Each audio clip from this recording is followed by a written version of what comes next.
کہ میں کوئی وزیر اعظم ایسا نہیں دیکھا میں نے صحیح بات ہے جو اوور رائٹ کر سکے اپنے سیکرٹری کے لکھے ہوئے چیز کو کاغذ پہ.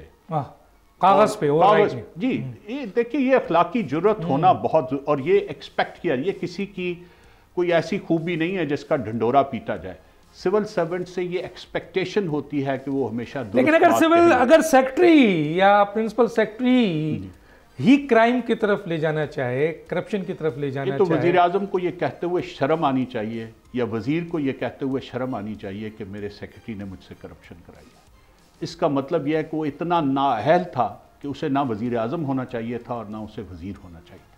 میں نے آج تک کوئی ایسا وزیر اعظم نہیں دیکھا جس نے یہ کہا ہو کہ میرے سیکرٹری نے مجھ سے کرپشن کرائی. لیکن سر پاکستان میں کرپشن تو بہت ہوئی ہے نا، اور بڑے ہائی لیول پر ہوئی ہے، تو وہ اس کے ذمہ دار کون ہے؟ دیکھیں میں آپ کو جو تو میں ہائی لیول کی بات کر رہا ہوں، نیچے تو چھوڑ دیں. جی میں کہتا ہوں آپریشنل لیول پہ بھی بہت کرپشن. یہ بات دیکھیں، ہم لوگوں نے یہ ایک وتیرہ بنا لیا کہ ہم یہ کہتے ہیں کہ ہائی لیول پہ کرپشن. میں سمجھتا ہوں پاکستان میں آپریشنل لیول پہ جتنی کرپشن ہے اتنی شاید ہائی لیول کا والیوم زیادہ ہوتا ہے، کیونکہ ایک فیصلے سے ہزاروں سینکڑوں ارب کا فرق پڑ سکتا ہے. لیکن آپریشنل لیول پہ تو آپ شاید یہ آپ کے لیے ممکن ہی نہیں ہے کہ آپ نے اپنی زمین کی فرد لینی ہو اور آپ کو پیسے نہ دینے پڑے. تو جو عام لوگوں بالکل آئی ایگری، ٹھیک ہے، لیکن میں یہاں پر اوپر ڈسکس کر رہا ہوں. جی ہم اوپر کی بات، اور اوپر کی بات ہی سب سے پہلے کرنی چاہیے. دیکھیے کوئی بھی سیکرٹری یہ نہیں کہہ سکتا کہ جی مجھے وزیر اعظم نے مجبور کیا، اور نہ یہ وزیر اعظم کہہ سکتا ہے کہ اسے سیکرٹری نے مجبور کیا.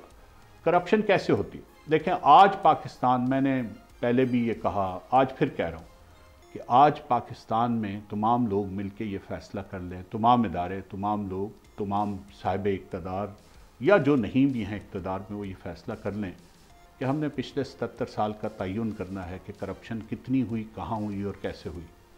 آپ یقین مانیں 3 مہینے سے زیادہ کا عرصہ نہیں چاہیے یہ آئیڈینٹیفائی کرنے کے لیے کہ کہاں ہوئی، کس نے کی اور کیسے کی گئی. چلیں سر، یہ ایک بڑی بات کر دیا کم از کم. جی میں اپنی سروسز پیش کرتا ہوں کہ جی کم از کم پچھلے 30 سال کی آئیڈینٹیفیکیشن تو میجورٹی آف کیسز کی میں بھی لیکن یہ یقین ہونا چاہیے کہ اس کا پرپس جو ہے یہ کوئی سیاسی یا کسی کو وکٹمائز کرنے کا نہیں ہے. اس کا پرپس یہ ہے کہ جی واقعی ان لوگوں کا تعین کیا جائے جو کرپشن میں انوالو تھے. سبسکرائب کریں اور بیل دبائیں تاکہ کوئی خبر رہ نہ جائے.